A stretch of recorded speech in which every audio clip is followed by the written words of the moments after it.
Hey friends, thanks for tuning in with us again. So if you have been following our channel, then you had a chance to see inside my home. Well, I'm really excited to share with you right now that you're gonna get an opportunity to see in Pastor Jen's house. So sit back, relax, and enjoy a visit with Pastor Jen. Hey everyone, so glad you guys could stop on by. Why don't you guys come on in? I know many of you're accustomed to seeing me at the church, you're accustomed to seeing me in action, doing ministry, but this right here is a privilege for me, and I hope it's a blessing for you. See, because this is going to be a little bit of a behind the scenes look at what happens in my home when I'm not at the church. So I hope you enjoy the next few minutes that we're going to spend together.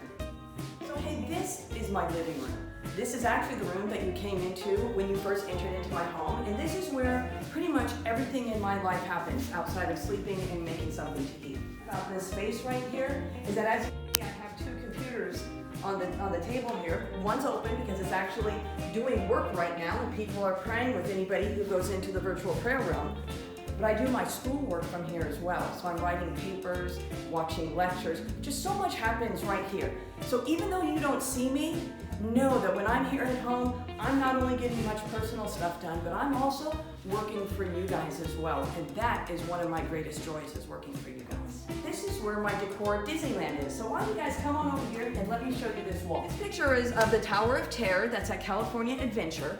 But it's not the California Adventure that is in Tower of Terror at California Adventure. It's actually the one that's in Paris.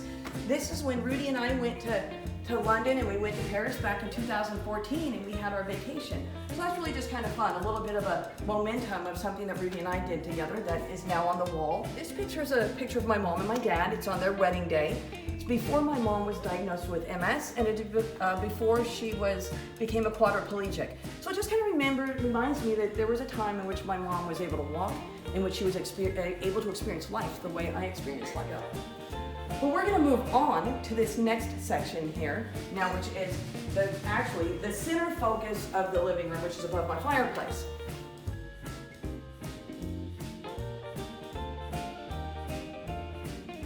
Starting up top here, this is another photo that I took. Me and a friend Angelica went, and we tried to capture a photo that actually had all the spokes on.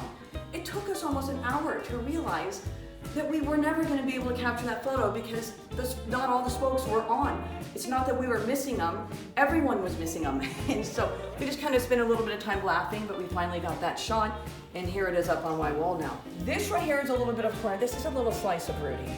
See, because when Rudy was with us, Rudy really loved Cars Land. And he loved the decor of Cars Land because, as you know, he was a Cars guy. And so I bought this decor when he was still with us, and so it made sense for me to incorporate it in a little bit of the stuff that I love, a little bit of what I know he enjoyed, and it's a great reminder that Rudy was with us, and it gives me a little bit of him. So now here is the last part of the living room space that I wanted to share with everyone. And what's really fun about this space is this rocking chair here is a rocking chair that actually I had when I was a kid, and when my dad passed away, it was something that I got. And so I just love being able to get in. I used to walk in this rocking chair for hours. But even more fun is I have a Jack and Sally. So as I've already mentioned to you, I love Jack and Sally. Now, I love Jack way more, but again, it's a package deal. We have two Jacks here. Fun part of this is I have one with a pumpkin, which is a Halloween kind of a theme, and then I have one with a little gift, which is a Christmas kind of a theme. And then, of course, I have Sally right in the middle. And what animals do you all know that I love? I love dogs. And so, of course, I have to have Zero right here. Another fun part of this space is, again, because I like to have a little spice of Rudy.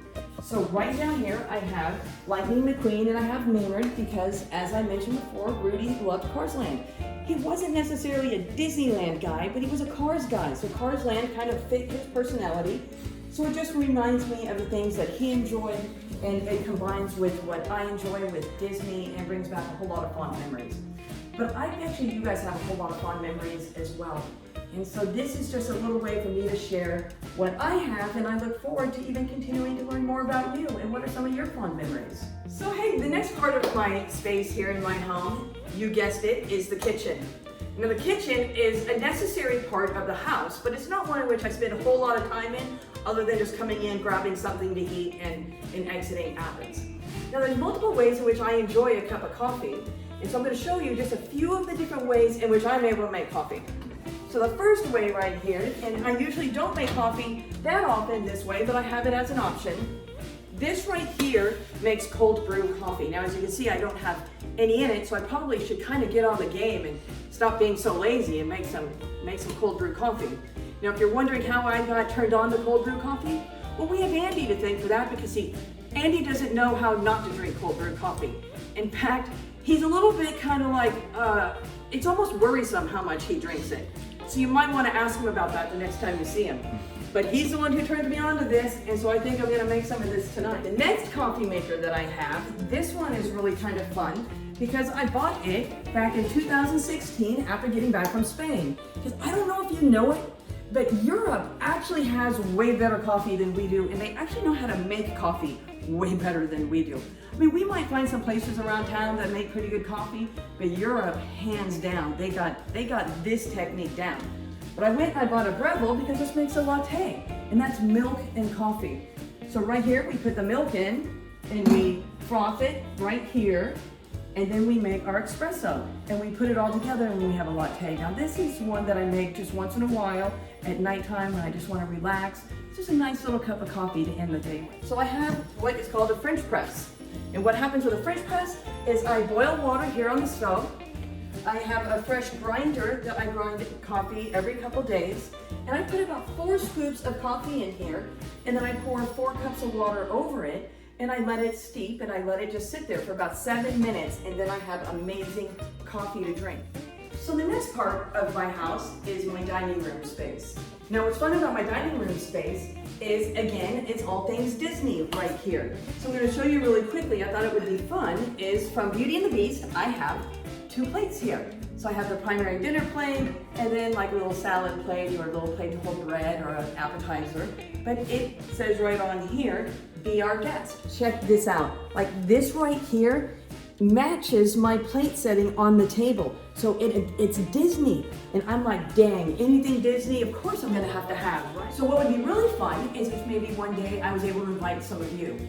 And maybe some of you would be able to come over and we'd be able to enjoy a meal together here in my dining room space.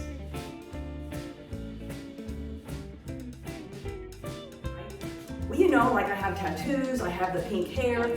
This part of the house actually demonstrates probably that little roughness of myself that many of you may not know that I have back here. This is where all things music happens. So I have what is right here, not one, but I actually have 2 mixing boards. These mixing boards allow me to record into a computer that I have hooked up to it, and then as it's being recorded, I'm able to hear it through the speakers. Check out what's back here. This is where I get to let loose, be real, be raw, and just let out all the frustration that I have maybe that's built up within me. And that is the drum set right here. My favorite all-time band, even when I first met Rudy, was Metallica. So if you were to ask me what music I pretty much will get behind here, and I'll just play the night away all night. It's a lot of the old Metallica songs. So if you don't know Metallica, you can go look up some of those old songs right there and then ask me, quiz me on it. Ask me if it's a song that I play, and I'll be honest and tell you. But you know what? I just love this space, and playing behind the drum set allows me to have that time to myself. You know how many people get to see this space? I don't bring people into this part of my house that often. But because I love you guys and because you mean so much to me, I wanted to invite you back here so that you could see a little bit behind the scenes of how I manage my own frustrations. So this is just one of those ways that I do that. So hey everyone, we are back here in my living room, and I wanted to close with you on one last thing that helps to bring me peace, and that is the guitar. I have right here, I have many guitars, but this is the one that I've chosen to keep in my living room. And as you can see, it has skulls on it, so it actually matches my personality quite well with the tattoos and the pink hair. But when I play the guitar, I don't have to be a rock queen. All I need to do is be able to sit down and just play to the best of my ability, and it brings me a lot of peace and a lot of comfort. Right now, we are all stuck in our home. We can't go out to the places that we're accustomed going to. I'm not going to the office, you're not going to school, maybe you're not going to the office of your jobs. We're all not going to restaurants So all of us are now just stuck in our homes having to find things to do. This is one of those things where I'm able to take a break through the course of my day, and I'm able to play just a little bit of the guitar, and it brings me some peace. And I hope that you have the same activities inside of your home as well. Those things that you can do that bring you peace. So hey everyone, that concludes the tour of my house and a little bit of a behind the scenes look of what goes on in the life of Pastor Jen while me, is here under quarantine here at my home. But you know what? I can't wait until the time that we get to be and see each other in person. And I bet you can't wait either. And so that's the day that I'm looking forward to, and that's the day that I'm gonna focus on. I'm not gonna focus on the fact that I have to stay home. I'm gonna focus on the reality that this is gonna one day end, and that we're gonna be back together again, and we're gonna have the biggest party ever. So now it's time to go to the last part of the living room that, Oh wait. if you don't know who turned me on to cold brew, that would be our very own Andy, because Andy. Sorry. So hey, here we are back in my living room space to that helps to bring me peace. One of those, and I kind of think that really just kind of fits me, kind of, you know, that little rocker chick going on inside of me, growing up in the 80s. There's a little proximity to one another. I don't like that. I don't like using this. So